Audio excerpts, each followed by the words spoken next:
Herkese merhaba. Bugün kağıt iple çok güzel bir çanta hazırladım sizlere. Bu çantanın özelliği nedir benim için? Her renk kıyafetime uyum sağlayacak sadelikte bir çanta. Bu tarz çantaları özellikle yazın çok seviyorum. Bugün hangi çantamı kullansam sorusunu ortadan kaldırıyor bana göre. Her renk kıyafetimle çok rahat bir şekilde kullanıyorum.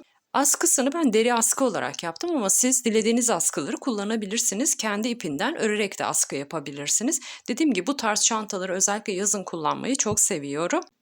Bu videomda sadece bu çanta nasıl örülür sorularına mı cevap bulacaksınız? Hayır tabii ki.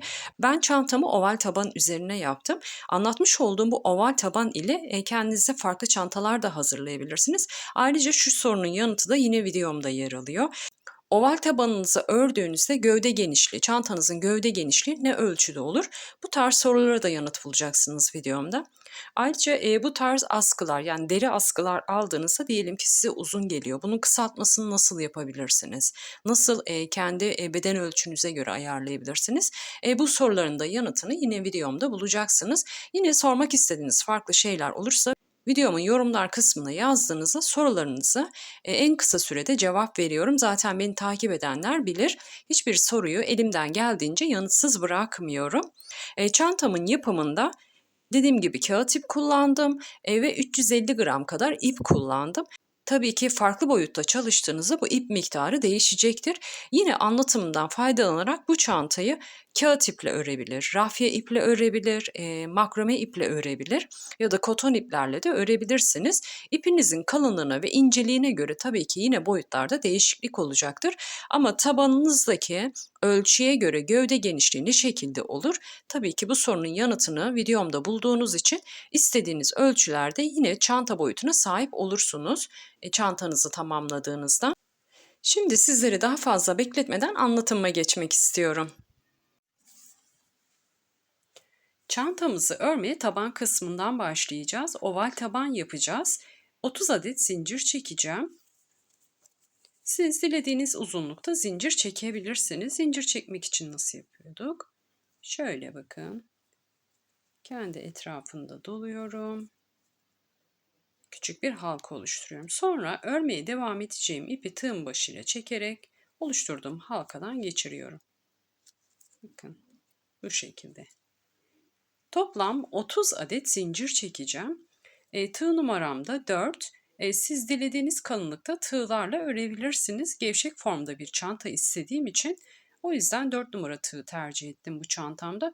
Çok sıkı formda istiyorsanız, daha sıkı ve daha katı dursun istiyorsanız, daha tok dursun istiyorsanız çantanızı küçük numaralı tığlarla da örebilirsiniz.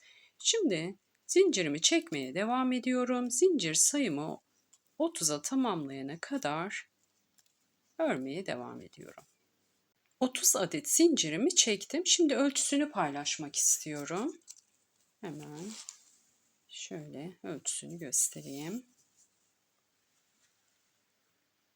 23 santim, hatta tam olarak 23 santim de değil, 22,5 santim zincirimin uzunluğu. Şurada son zincirim zaten bitiyor.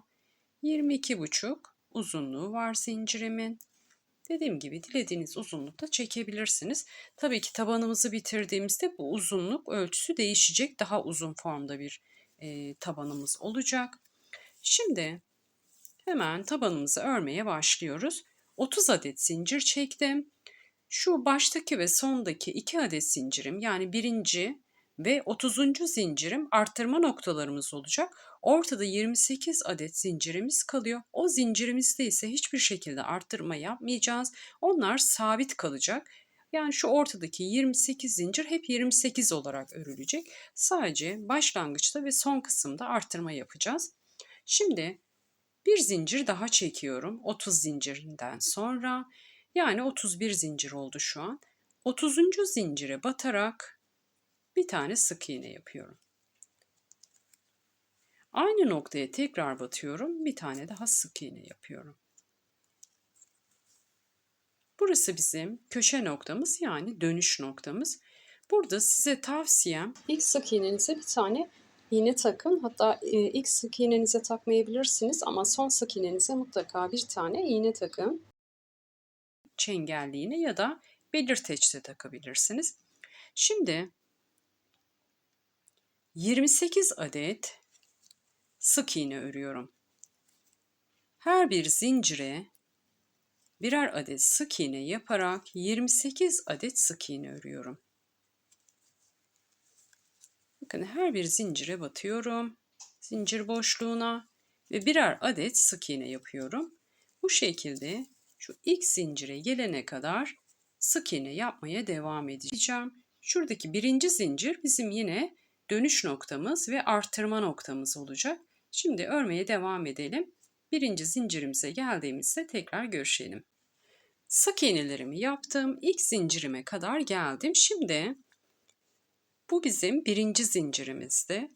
Ne yaptık? Şu dönüş noktamız hariç arada 28 tane sık iğne yaptık. 2 tane de burada sık iğnemiz var. Toplam 30 adet oldu. Şimdi ilk zincire batıyorum. Toplam 3 tane aynı noktaya sık iğne yapıyorum. Burada dönüş sağlıyoruz.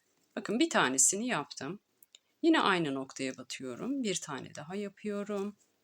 Yine aynı noktaya batıyorum. Bir tane daha yapıyorum. Ne yaptık? Burada şöyle oval bir dönüş sağladık. Şimdi burada yine iğnelerimizi takalım.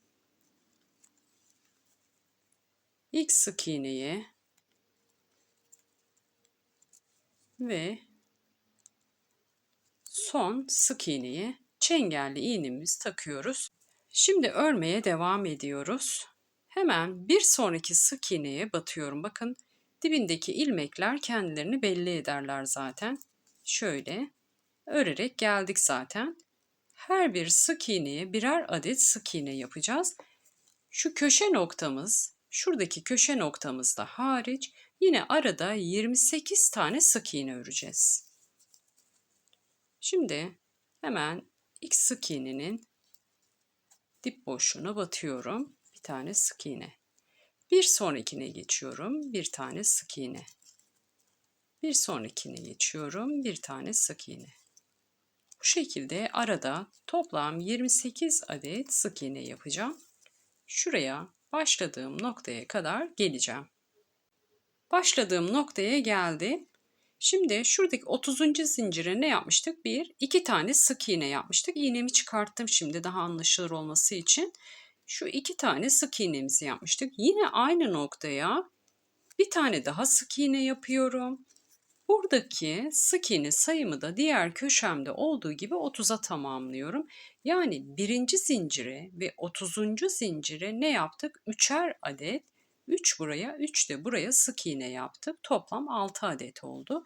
Arada 28 tane sabit sık iğnemizi de bir bu taraftan bir de bu taraftan örerek bu şekilde oval tabanımızın ilk kurulumunu yaptık. Şimdi burada ne yapıyoruz?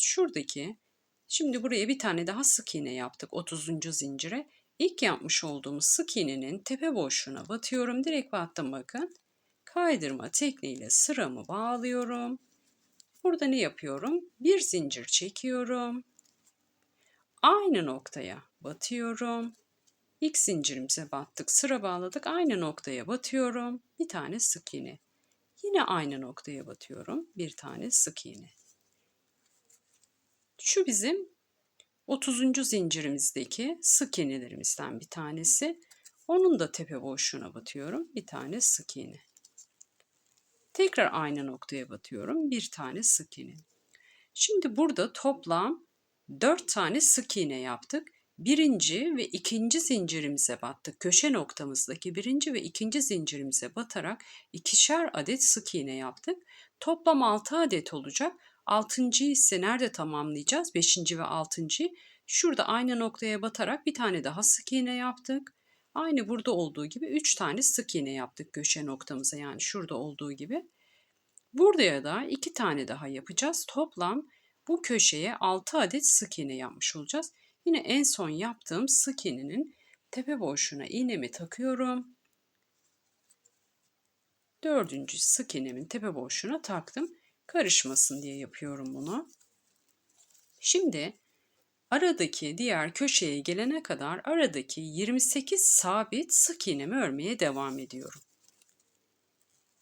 Bakın her bir sık iğnenin hiç artırma yapmıyorum aradaki sık iğnelerde. Her bir sık iğnenin tepe boşluğuna direkt batıyorum. Sık iğne yapıyorum. Diğer köşeme geliyorum. 28 adet sık iğnemi yaptım aradaki boşluğa. İkinci sıramızdayız. Şimdi diğer köşeme geldim. Diğer köşemizde ilk sırada ne yapmıştık? 3 adet aynı noktaya sık iğne yapmıştık. Şimdi her bir sık iğnenin tepe boşluğuna yine 2 adet sık iğne yapacağız. 2, 4, 6 olacak toplamda. Şimdi iğnemi çıkartıyorum. Hemen ilk sık iğnemdeki. Şimdi sık iğnemizin tepe boşluğuna batıyoruz. 1 adet sık iğne.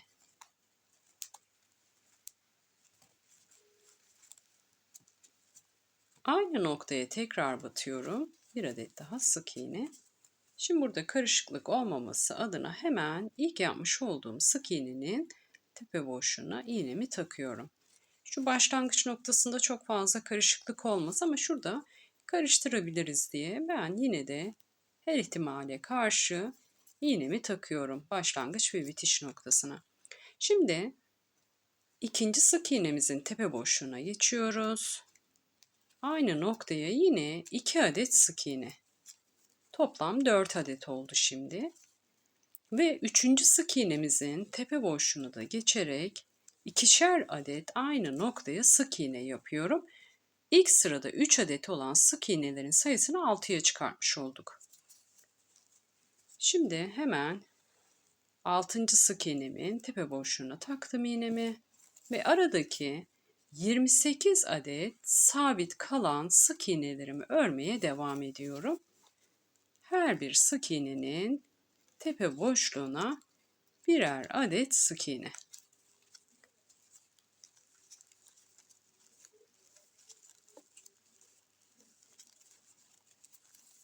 Başladığımız noktaya kadar geliyoruz. İkinci sıramda başladığım köşeye geldim. Burada ne yapmıştık? 4 tane sık iğne yapmıştık. İkinci ve üçüncü sık iğnelerimizin tepesine ikişer adet sık iğne yapmıştık. Ama aslında köşede ne olması gerekiyordu? Bu köşemizde olduğu gibi 6 tane sık iğnemiz olması gerekiyordu. Burada birinci sık iğnemizin tepe boşluğuna sık iğne yapmamıştık. Şimdi hemen ilk sık iğnemizin de tepe boşluğuna 2 adet sık iğne yapıyoruz. 1, 2.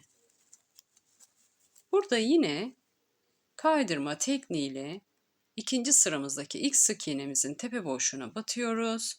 Kaydırma tekniğiyle sıramızı bağlıyoruz. Bir zincir çekerek üçüncü sıramıza geçiş yapıyoruz. Bakın burada da oval bir görüntümüz oldu. Burada da aynı şekilde oval bir görüntümüz oldu.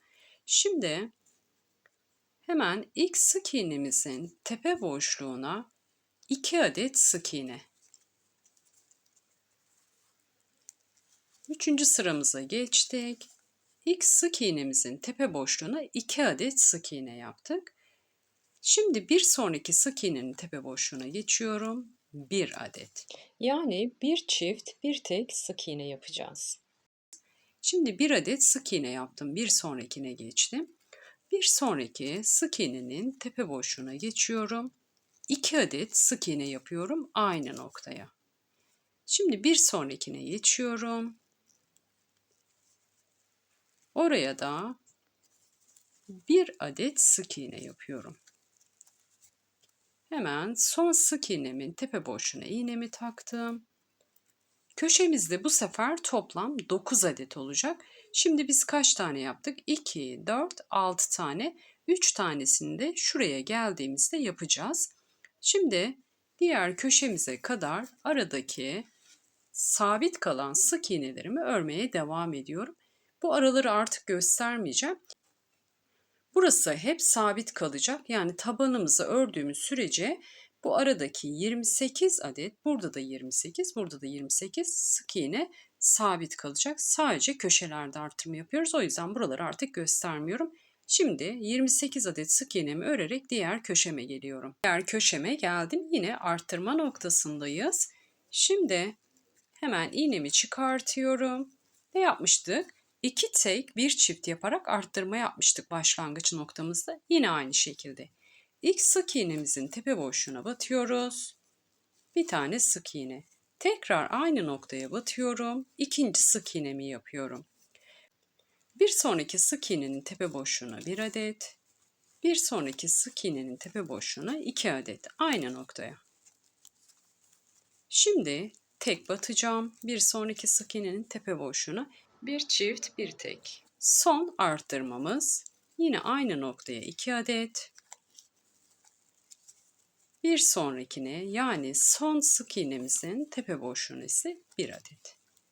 Bir çift bir tek yaparak toplam 9 adet sık iğne yaptık bu köşemizde. 2, 4, 6, 8, 9. Başlangıcımız burasıydı. Hemen oraya da iğnemizi takıyoruz. Son sık iğnemize de takıyoruz. İğnemizi. Şimdi ne yapıyoruz?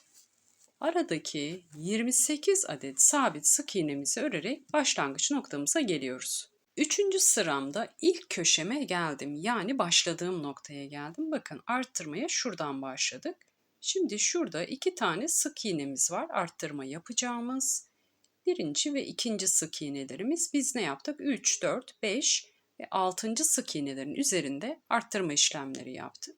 Şimdi bu ilk sık iğnemizin tepe boşluğuna batacağız. 2 adet sık iğne yapacağız. Bir sonrakine ise 1 adet sık iğne yapacağız. Şimdi burada şurası kafanızı karıştırabilir. Biz ne yapıyoruz? Her sırada kaydırma tekniğiyle sıra bağlıyoruz. Bakın. 1, 2 ve 3 tane tepe boşluğu var gibi gözüküyor. Aslında şuradaki bizim kaydırma tekniğiyle sıra bağladığımız yer. Bunu sık iğne olarak algılamayalım lütfen. 1, 2 yani birinci sık iğnelerimiz ve ikinci sık iğnemiz burası. Birinci sık iğne, ikinci sık iğne. Şimdi hemen birinci sık iğnemizin tepe boşluğuna batıyoruz. 2 adet aynı noktaya sık iğne yapıyoruz. Üçüncü sıramız neydi? 2 tek bir çiftti. Bir sonraki sık iğnenin tepe boşluğuna geçiyorum. 1 adet daha sık iğne yapıyorum. Şimdi başlarken yaptığım ilk sık iğnenin tepe boşluğuna direkt batıyorum. Kaydırma tekniğiyle sıramı bağlıyorum. Bu köşemdeki sık iğnelerimi de 9'a tamamlıyorum. Bir zincir çekerek ipimi kilitledim. Şimdi şu detaydan da bahsetmek istiyorum. Ben diyorum ya arada 28 tane sabit sık iğnemiz var. Neden 28 tane? Çünkü ben başlangıçta 30 adet zincir çektim. Arttırma noktalarım birinci zincir ve 30. zincir olduğu için arada 28 tane sabit sık iğnem kaldı. Ama siz 60 zincir çekiyorsanız ya da 50 zincir çekiyorsanız bu sabit sık iğnelerinizin sayısı tabii ki değişecektir. 60 tane zincir çektiğinizi varsayalım. Sizin ortada 58 tane zinciriniz sabit olacak. 58 tane sık iğne sabitiniz olacak. Birinci ve 60. zincirleri arttırma noktaları olarak kullanacağınız için bu şekilde olacak. Şimdi dördüncü sıramıza başlıyoruz. Her sıramızda köşelerde arttırma yapacağız. Şimdi bir önceki sıramızda yani üçüncü sıramızda bir çift bir tek yaptık.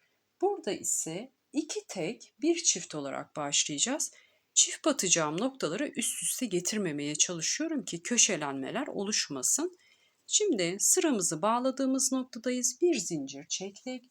Hemen o noktaya bir tane sık iğne. Bir sonraki sık iğnenin tepe boşluğuna bir adet sık iğne. Peş peşe 2 tek sık iğne ördüm. Şimdi bir sonrakine geçiyorum. Ne yapacağım? Aynı noktaya 2 adet sık iğne yapacağım. Şimdi dönüyorum. Ne yapacağım? Bir tane sık iğne. Bir sonraki tepe boşluğuna battım. Şimdi bir sonrakine geçiyorum. Bir tane daha sık iğne. Şimdi köşemdeki son sık iğnemin tepe boşluğuna geliyorum.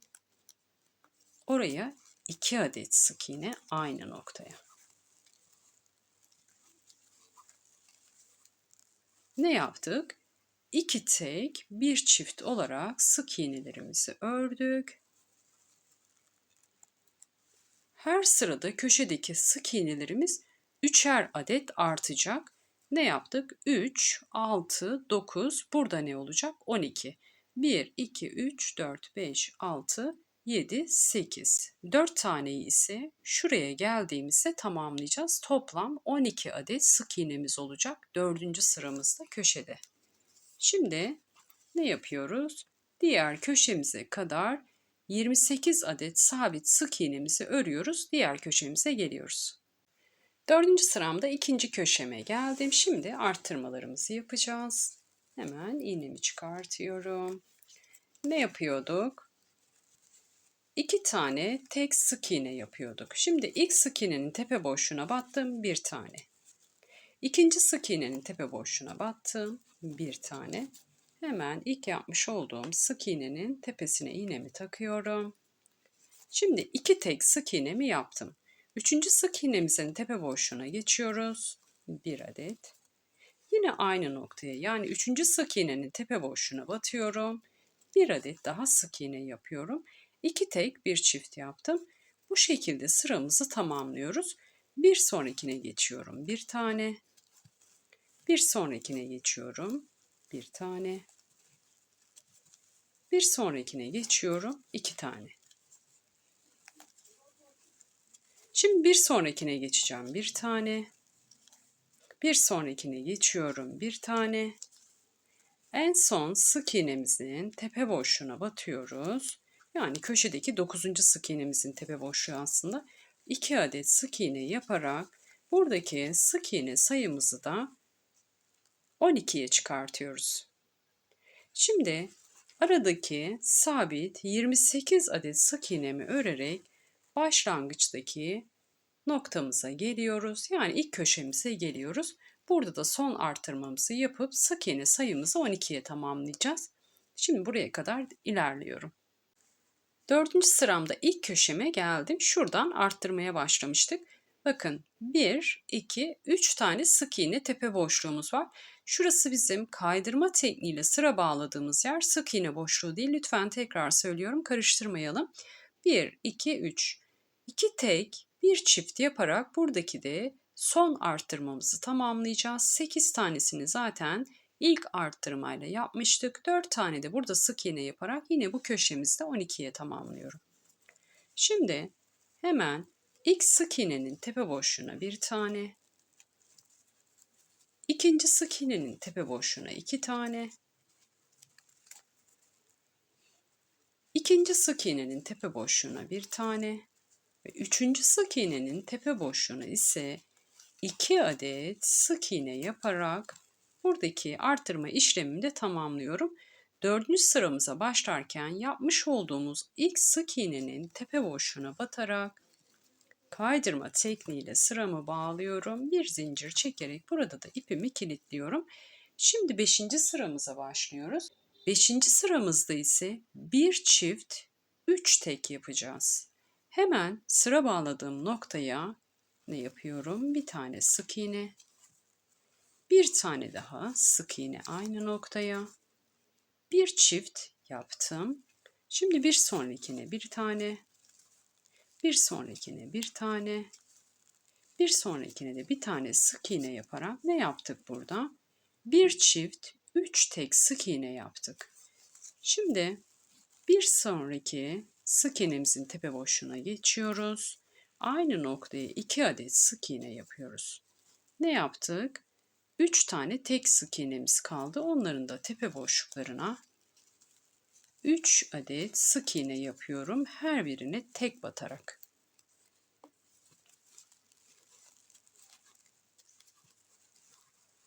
Beşinci sıramızdaki köşe arttırmamızda nedir? Bir çift 3 tek. Şimdi buradaki arttırmalarımı yaptım. Diğer köşeme kadar yine aradaki sabit sık iğnelerimi örüyorum. Diğer köşeme geliyorum. 5. sıramda ikinci köşeme geldim. Şimdi ilk sık iğnemizin tepe boşluğuna bir tane çift sık iğne yapacağız. Yani 2 adet sık iğne yapacağız aynı noktaya. Hemen ilk sık iğnenin tepe boşluğuna battım. Bir tane sık iğne yaptım. Tekrar aynı noktaya batıyorum. Bir adet daha sık iğne yapıyorum. Şimdi bir çift 3 tekti. 3 tek sık iğne yapıyorum peş peşe. Her bir sık iğnenin tepe boşluğuna birer adet sık iğne yaptım. Peş peşe 3 tane tek sık iğne yapmış oldum. Şimdi çift batacağız aynı noktaya. 2 adet sık iğne yapacağız. Bir çift 3 tek olarak bu sıramı da tamamlayacağım. Şuraya kadar geleceğim. Toplam bu sırada köşemdeki sık iğne sayım 15 olacak. Her sırada 3'er adet artıyordu zaten. Şimdi arttırmamı yapıyorum. Şuraya kadar geliyorum. 5. sıramdaki ikinci köşemdeki arttırmalarımı da tamamlayıp aradaki 28 sabit sık iğnemi örüp ilk köşeme geldim. Burası bizim başlangıç noktamız. 5. sıramızda ne yapıyordu? Bir çift 3 tek. Şimdi ilk sık iğnemizin tepe boşluğuna 2 adet sık iğne. Sonrasına ise bir tane, sonraki sık iğnenin tepe boşluğuna bir tane, yani peş peşe 3 tek sık iğne yapıyoruz. Sonraki sık iğnemizin tepe boşluğuna da bir adet yapıp köşemizdeki arttırmaları tamamlıyoruz. Şuradaki boşluğumuz neydi? Kaydırma tekniğiyle sıra bağlamıştık. Onun boşluğu sık iğne değil. Şimdi ilk köşemizdeki ilk sık iğnemizin tepe boşluğuna batıyoruz. Kaydırma tekniğiyle sıramızı bağlıyoruz. Araya bir zincir çekerek ipimizi kilitliyoruz ve burada da yine köşemizi tamamlamış oluyoruz. Şöyle göstereyim bakın. Böyle oval bir görüntümüz oldu. Şimdi 5. sıramdaki tabanımın genişlik ve uzunluk ölçüsünü paylaşmak istiyorum. Dilerseniz bu noktada sonlandırabilirsiniz taban örmenizi. Dilerseniz benim gibi büyük ebatta bir çanta örebilirsiniz. Şimdi hemen genişliğimizi verelim. 5. sıramızdaki taban genişliğim 7,5 santim. Şöyle uzunluğunu da 28 santimde taban uzunluğumuz. Şimdi ben örmeye devam edeceğim. Ama buradan sonra anlatım yapmayacağım. Anlaşıldığını düşünüyorum arttırma şekillerinin. 5. sıramızda her bir köşede ne yaptık? 15 adet sık iğne yaptık. Her sırada 3 adet sık iğne artıyor zaten. Şimdi 5. sıradaki arttırma şeklimiz nasıldı? Bir çift 3 tek. 6. sıramızda ise 4 tek bir çift yapacağız. Şimdi bir sırayı çiftle başlıyoruz, bir sırayı tekle başlıyoruz. Çift battığımız noktalar üst üste gelmesin, köşelenme oluşmasın. Tabanımız bakın tamamen oval bir görüntüsü var zaten. Hiçbir şekilde köşelenme oluşmadı. Oval bir görüntü elde edelim. Amacımız bu. Şimdi 5. sıramızı ne dedik? Bir çift 3 tek ve 15 adet sık iğne. 6. sıramız ise 4 tek bir çift. 7. sıramız ise bir çift 5 tek. 8. sıramız 6 tek bir çift. 9. sıramız bir çift 7 tek. 10. sıramız 8 tek bir çift. Her sırada 3 adet sık iğne artacak. Şimdi ben örmeye devam ediyorum. 10 sıra öreceğim toplamda. 30 adet sık iğnem olacak her bir köşemde. 30 adet bu köşemde, 30 adet de bu köşemde sık iğnem olacak. Arttırma işlemin sıra sayılarını videomun açıklama kısmına bırakacağım. Şimdi tabanımı tamamladıktan sonra ölçülerini paylaşacağım. Sonrasında birlikte gövdeye geçişi yapacağız. Çantamın taban yapımında 10. sıramı tamamladım. 30 adet köşelerde sık iğnem oldu. 30 burada, 30 adet de diğer köşemde. Zaten ortadaki sabit sayılarımız 28'di. Yani 28 burada, 28 burada. Toplamda tabanımdaki sık iğne sayım 116 oldu. Şimdi ölçüsünü paylaşmak istiyorum. Siz de ona göre kaç sıra öreceğinizi belirleyebilirsiniz. Çantamın taban uzunluğu 36 santim. Genişliği ise 15 santim. Çantanızın gövde genişliği taban uzunluğunun 7-8 santim fazlası olabilir.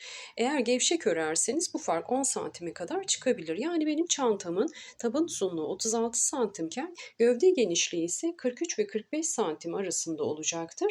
Şimdi artık gövde yapımına geçebiliriz. Her sıramda olduğu gibi sıramı kaydırma tekniğiyle bağladım. Şimdi üst sıraya geçerken yine bir zincir, Çantamın gövdesinde yine sık iğne ile öreceğim. Hiçbir farklılık olmayacak. Artık buradan sonra arttırma yapmıyoruz. Hemen sıra bağladığım noktada bir zincir çektim. Yine aynı noktaya batarak bir tane sık iğne. Bir sonrakine geçiyorum, bir tane sık iğne. Bir sonrakine geçiyorum, bir tane sık iğne. Buradan sonra hiç farklı bir işlemimiz yok aslında. Örgü tekniği olarak hep sık iğne. Her bir sık iğnenin tepe boşluğuna bakın. Hiçbir şekilde köşedeyim arttırma yapmıyorum. Artık gövdeye çıkış yapıyoruz. Her bir sık iğnenin tepe boşluğuna birer adet sık iğne yaparak bu şekilde başladığım noktaya geleceğim. Sonrasında yine sıra bağlayacağız. Şimdi gövdemdeki birinci sıramı tamamlayıp ikinci sıraya geçiş aşamasını göstermek istiyorum. Sık iğne örerek gövdemdeki birinci sıramı tamamladım. Başladığım yere geldim. Şurada bir tane bakın yine boşluğumuz var. Bu neydi? Kaydırma tekniğiyle sırayı bağladığımız noktaydı. Şurası. Oraya hiçbir şekilde sık iğne yapmıyorum. Şimdi birleştirme noktam belli olsun istemiyorum. O yüzden dönerek öreceğim ben. Yani ilk sık iğnemin tepe boşluğuna hiç kaydırma tekniğiyle bağlama yapmıyorum. Sıra bağlama yapmıyorum. İlk yapmış olduğum sık iğnenin tepe boşluğuna direkt batıyorum. Bakın ikinci sırama geçiş yaptım bu şekilde. Sonrasında yine her bir sık iğnenin tepe boşluğuna batarak sık iğne örmeye devam ediyorum. Bu şekilde sıramı tamamlayacağım. Şurada ilk yapmış olduğunuz yani ikinci sıraya geçişte ilk yapmış olduğunuz sık iğnenin tepe boşluğuna mutlaka iğnenizi takın. Bu bize gövdemizin bitiminde gerekli olacak. Şimdi ikinci sıramı da yine sık iğne örerek tamamlıyorum. Sonrasında yine üçüncü sıraya geçişi göstereceğim. Gövdedeki ikinci sıramı tamamladım. Üçüncü sırama geçiş yapacağım. Yine ilk yapmış olduğum sık iğnenin tepe boşluğundaki iğnemi çıkarıyorum. Sıra bağlamayacağım yine. Dönerek öreceğim. Hemen ilk sık iğnenin tepe boşluğuna batıyorum. Üçüncü sıraya geçiş yapıyorum. Sonrasında yine aynı her bir sık iğnenin tepe boşluğuna sık iğne yaparak ilerliyorum. Yine ilk yapmış olduğum sık iğnenin tepe boşluğuna iğnemi takıyorum ki başlangıç noktamı kaçırmayayım. Zaten kaçırsanız da bakın şurada bir yükseklik farkı var. Ördüğünüzde siz de göreceksiniz. Burası daha alçakta. Burası daha yüksekte. Çünkü burası üçüncü sıra, burası da ikinci sıra. Bir yükseklik farkı oluyor. Bunu neden yapıyorum? Birleştirirken birleştirme izimiz belli olmasın diye. O yüzden dönerek öreceğim ben. Yine siz farklı örme teknikleriniz varsa o şekilde örebilirsiniz. Burada bağlama yapıp geriye dönüp de örebilirdim ama ilmeklerim bu sefer bir sıra düz bir sıra ters olacaktı. O yüzden ben hep aynı görüntüyü yani bu düz görüntüyü istediğim için hep aynı yönde örmeyi tercih ettim. Her sırada sık iğne sayımız aynı olacak, artık değişmeyecek. Çünkü tabanımızı ne yaptık? 10 sıra ördük. 10 sıra sonrasında toplamda 116 tane sık iğnemiz oldu. Gövdemizde artık 116 sık iğne ile ilerleyecek. İstediğim yüksekliğe ulaşana kadar bu şekilde örmeye devam ediyorum. Sonrasında çantamın gövdesinin bitmiş halini sizlerle paylaşacağım. Çantamın gövdesini tamamladım. Örme işlemim artık bitti. Şimdi sıramızı bağlayacağız fakat onun öncesinde detaylardan bahsetmek istiyorum. Ağız kısmına herhangi bir kenar dönmesi yapmayacağım. Ben gayet sade bir çanta istiyorum ama siz dilerseniz kenar dönmesi yapabilir ya da farklı bitişler yapabilirsiniz burada. Yükseklik ölçüm ise gövdesindeki 29 santim. Onu da hemen göstermek istiyorum. Bu yükseklik ölçüsü taban dahil yükseklik ölçüsü. Şöyle bakın. 29 santim. Genişliğini de hemen paylaşayım. Genişlik ölçüsünün detaylarından bahsederken tabanımızdaki uzunluk ölçüsünden 7-8 santim daha geniş bir gövdeye sahip olabilir çantamız demiştik. Tekim öyle oldu. Daha gevşek örerseniz bu 10 santime kadar genişlik ölçüsü artabilir. Taban uzunluğundan farkından bahsediyorum. Şimdi tabanım dahil olmak üzere ben 39 sıra ördüm. Buradaki tabii ki yükseklik ölçüsü sizin tercihinize kalmış. Yine genişlik ölçüsünü de daha küçük boyutlarda ya da daha büyük boyutlarda çalışabilirsiniz. Ne dedik burada? Önemli olan tabanımızın uzunluğu. Tabanımızın uzunluğundan ne kadar fazla oluyordu? 7-8 santim gövde genişliği fazla olabiliyordu. Ya da gevşek ördüğümüzde bu 10 santime kadar da fark oluşabiliyordu. Tüm bu kriterleri baz alarak tabanınızı hazırladığınızda istediğiniz boyutlarda çanta hazırlamış olursunuz.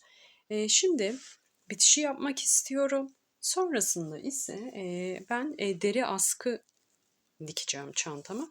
Onu nasıl yaptığımı göstereceğim. Bakın çantamı şu şekilde ikiye katlamış olduk. Şöyle. Şimdi son sık iğnemi yaptım. 39. sıradayım ve son sık iğnemi yaptım. Yine sıramıza başlamadan kaydırma tekniğiyle sıramızı bağlayacağız. Sık iğne yaptım. Ne yapmıştık? Zaten başlangıçtaki sık iğnemizi en başta ne demiştik? İğne takalım ve işaretleyelim demiştik. Şimdi kaydırma tekniğiyle sıramı bağlıyorum. Şimdi bir sonrakine geçiyorum. Şu köşeye kadar geleceğim kaydırma tekniğiyle. Bir sonraki sık iğneye geçtim. Kaydırma tekniği. Bir sonraki sık iğneyi geçtim. Kaydırma tekniği. Köşeye kadar geliyorum. Bu şekilde kaydırma tekniğiyle bakın köşeye kadar geldim. Şu köşedekine batmayacağım. Burada bir zincir çekerek ipimi kilitliyorum. Bir miktar ip bırakacağım ki bu ipi aşağıya doğru yürüteceğim. Bir miktar ip bıraktım. Hemen bir sonraki sık iğnenin tepe boşluğundan bu ipimi aşağıya çekiyorum.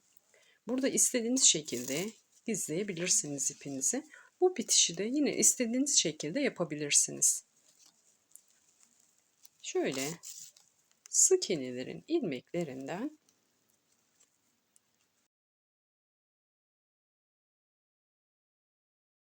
ilmeklerin arasından bu ipimizi aşağıya doğru yürüteceğiz. Başka hiçbir işlem yok bu aşamada. Şimdi çantamızın askısını nasıl ayarlıyorum onu da göstermek istiyorum. Çantamın askısı için bu şekilde deri bir askı kullanacağım. Şöyle göstereyim. Dikiş için şurada boşlukları var her iki ucunda da. Bakın. Şimdi bunu kol askısı olarak çantama şöyle dikeceğim. Bir tanesini bir yüzeye, bir tanesini de diğer yüzeye dikeceğim. Şimdi şuradaki boşluk dikiş noktalarına göre diktiğimde bana çok uzun geliyor. Daha kısa bir askı istiyorum şu kısımda. Onu da nasıl yaptım? Şuradaki delikli kısımları arttırdım. Bu deliklerin aralardaki boşlukları birer santim.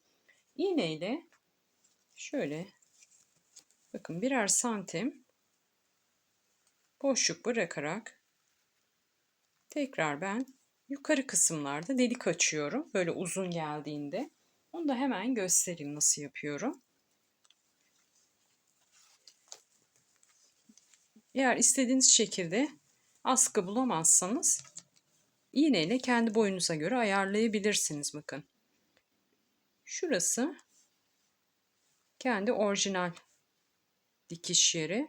1 santim sonrasına şöyle iğnenin ucuyla şurada bir işaret yapıyorum. Sonrasında kalın bir iğneyle bu benim dikiş yapacağım iğne zaten.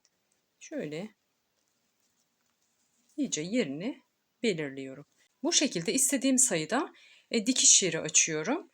Sonrasında ise bunu çantama yine kağıt iple dikiyorum. Buralarda farklı bir işlem yok. Siz farklı askılar da kullanabilirsiniz. Kendi ipiyle örerek de askı yapabilirsiniz ama ben deri askı yapmak istedim. Çantam zaten sade olduğu için askısında bir farklılık istedim. O yüzden böyle acı kahve bir deri askı aldım. Şimdi bunun dikiş işlemini göstermek istiyorum. Çantamın askısını dikmeden önce yerini belirliyorum ve sabitliyorum bir iğneyle. Şimdi bakın istediğim sayıda dikmek için ben şu şekilde yerlerimi belirledim iğneyle. Bu da zaten kendisinde olan deliklerdi. Şimdi burada 12 santim boşluk bırakıyorum. Burada 12 santim. Şu ortadaki boşluğu da 13 santim olarak ayarladım. Burası bizim koltuk altımıza gelecek olan yer. Bu genişliği kendi vücut ölçünüze göre ya da hangi genişlikte kullanmak istediğinize bağlı olarak ayarlayabilirsiniz. Ben kendime göre ayarladım. Hatta şöyle 12 santim bakın göstereyim. Şöyle onun bitim noktasına getiriyorum. Şuradaki son delik açmıştım şurada. Son deliği dikiş noktasını şu son iki sık iğnenin tam orta noktasına getiriyorum. 12 santimde buradan boşluk bıraktım. Hemen şu kısmı sabitliyorum bir iğneyle. Tutturacağım bakın askımı ki dikiş yaparken bu kaymasın. Şöyle sabitledim. Şimdi arada ise 13 santimlik boşluk bırakıyorum demiştim. Şuradan da 12 santim demiştim. 12 santim de buradan bırakıyorum. Bitiş noktasına bakın askımı denk getiriyorum. Birazcık daha şöyle çekmem gerekecek. Hemen onu da ayarladım. Şu kısmı da yine aynı hizaya denk getirdim.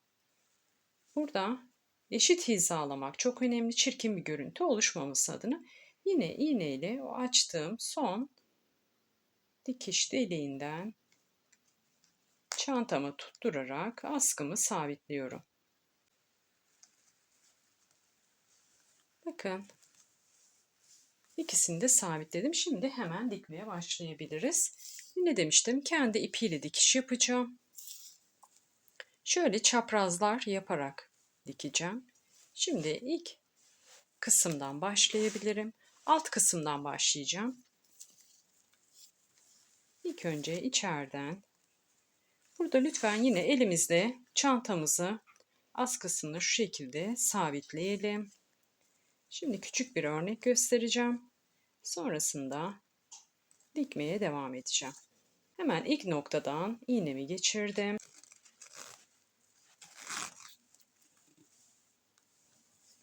Bunun karşısındaki noktadan tekrar geçiriyorum.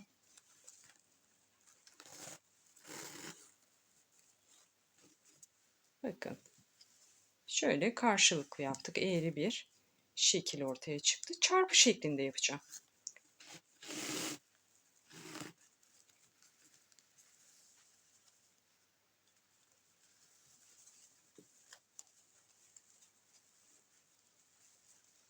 Burada dikiş şeklini kendiniz de belirleyebilirsiniz.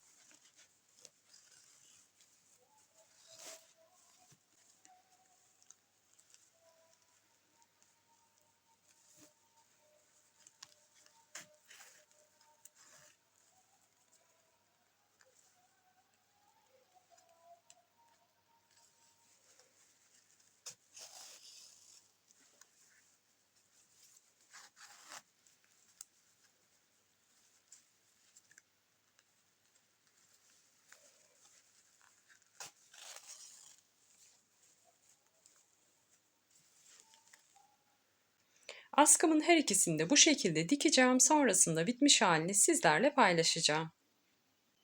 Çantamın tüm yapım aşamalarını tamamladım. Artık her renk kıyafetimde kullanabileceğim gayet sade ve şık bir çantam oldu. Umarım beğenir ve sizler de örersiniz. Kapamasını çıt çıt kapama yaptım. Çıt çıt yapımıyla alakalı kanalımda kısa bir videom var. Onun linkini bu videomun açıklama kısmına bırakacağım. Oradan hızlıca ulaşabilir, çantanıza çıt çıt dikebilirsiniz. Yine sormak istediğiniz farklı şeyler olursa yorumlar kısmına yazarak sorularınızı sorabilirsiniz.